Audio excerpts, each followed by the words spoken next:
Good morning বন্ধুরা। তো ঘড়িতে দেখো এখন বাজে সকাল 6:30। আর এখন কিন্তু আমার ঘুম থেকে আমি উঠে শাড়িটারি চেঞ্জ করা হয়ে গেছে।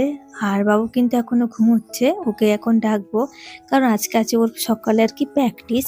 তো সেজন্য ওকে নিয়ে একটু যাবো আর কি। চলো ঝটপট করে আমি ব্রাশটা করে নিই। আর ওকে কিন্তু আমি একবার ডেকে এসেছি, ও কিন্তু তাও এখনো উঠলো না। তো আমি এখন ব্রাশটা করে নিই, ব্রাশটা করে নিয়ে আবার ওকে গিয়ে ডাকবো। আর এখন তো তাও একটু শীতটা কমে গেছে, সকালের দিকে কিন্তু ভালোই ঠান্ডা আছে। আর বেলার দিকে না ওই মানে রোদটা যেহেতু একটু চড়া হচ্ছে, সেজন্য কিন্তু একটু গরম গরম মতো লাগছে আর কি। আর আমাদের এই দিকটাতে না একটু বেশিই ঠান্ডা, সেজন্য না এখনো পর্যন্ত মানে সোয়েটার গায়ে দিতে হয়, জ্যাকেট প্যাকেট। তো চলো এখন ওকে গিয়ে ডাকবো, ওকে নিয়ে যাব হচ্ছে প্র্যাকটিসে, সেজন্য একটু সকাল সকাল উঠে পড়েছি। তা না হলেও আজকে হচ্ছে গিয়ে সানডে ছিল, সে একটু মানে বেলা অবধি বা যদিও বা ঘুমাতাম, সেটা কিন্তু আর হলো না। কারণ ওকে নিয়ে যেতে হবে প্র্যাকটিসে, কারণ তোমার দাদাভাইয়ের একটু শরীরটা খারাপ মতো, সেজন্য ও যাচ্ছে না এখন। বললো তুমি দিয়ে আসো, যখন নিতে যাব তখন যাব, কারণ ওর ভীষণ সর্দি কাশি, সেজন্য যাচ্ছে না।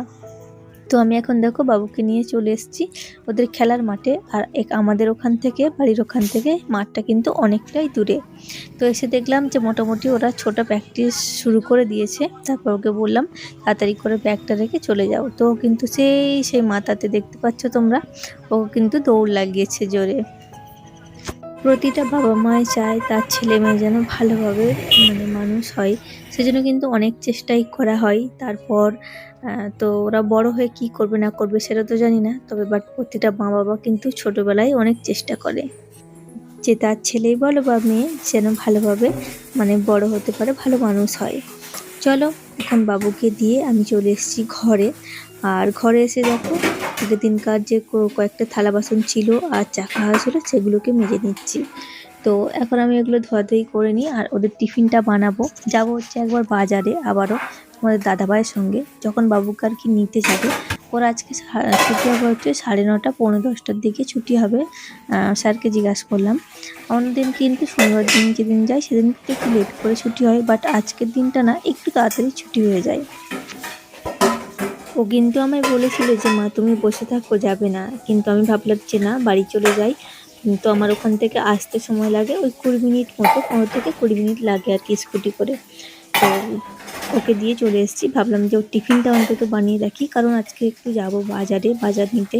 তো সবজি টবজি মাছ এই সমস্ত নেবো আর কি, সেজন্য দেরি হবে। এসে আবার কখন খাবার বানাবো, কখনই বা ওরা খাবে, অনেকটাই লেট হয়ে যাবে, আস্তে আস্তে প্রায় 11টার মতো বেঁচে যাবে, সেজন্য চলে এসেছি। তো এসে দেখছি যে বাচ্চাগুলো আছে, ওগুলোকে মেজে ধুয়ে রাখলাম। আর এই যে এখন একটু ময়দা মাখবো, কারণ বাবু বলেছে যে ও আর কি মোমো খাবে। আর এই রবিবার দিন হলেই না ও একটু মোমোর বায়না করে যে মা মোমো খাবো। আর বাইরের মোমোটা ও খায়, তবে এখন করে না আর খেতে চায় না, বলে মা তোমার হাতের মোমোটা খাবো, সেটা নাকি বেশি ভালো লাগে ওর।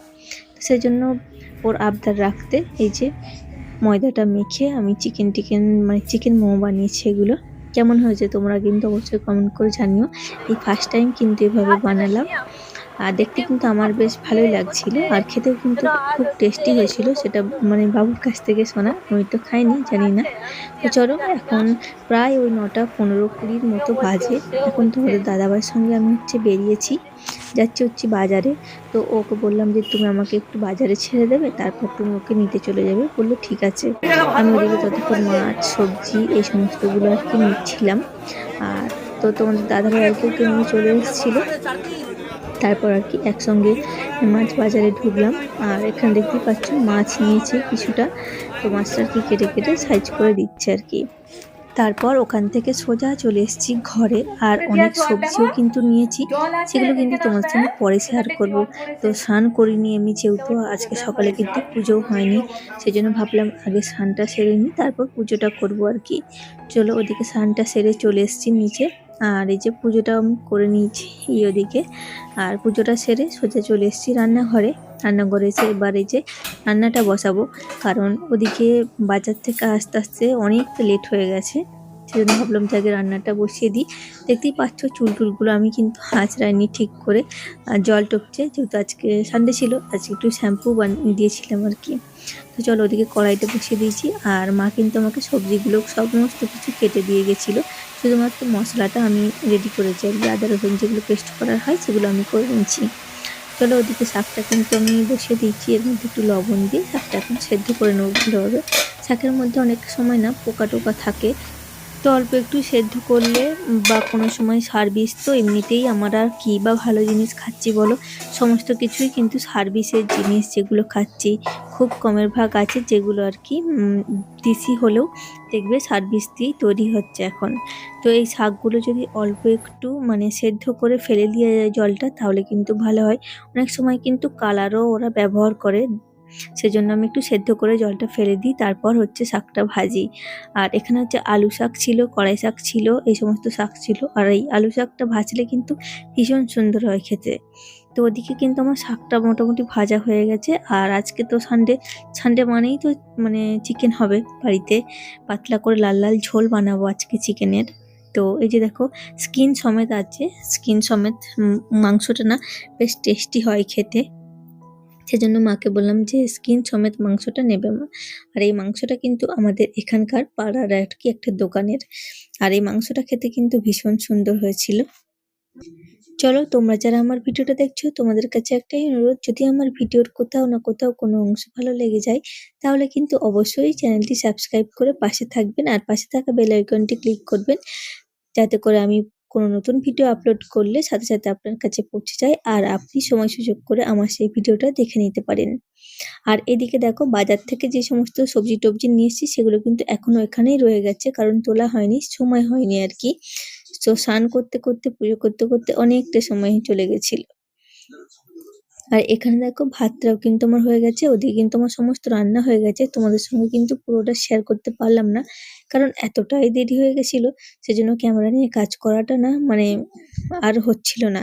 সেজন্য ভাবলাম যে একবারে রান্নাটা করে নিই, তারপর আবার তোমাদের সামনে আসবো। তো এদিকে ভাতটা অল্প একটু বাকি ছিল, আর আমি কিন্তু এই যে ভাত রেডি করার জন্য একটা গন্ধরাজ লেবু নিয়ে এসেছিলাম।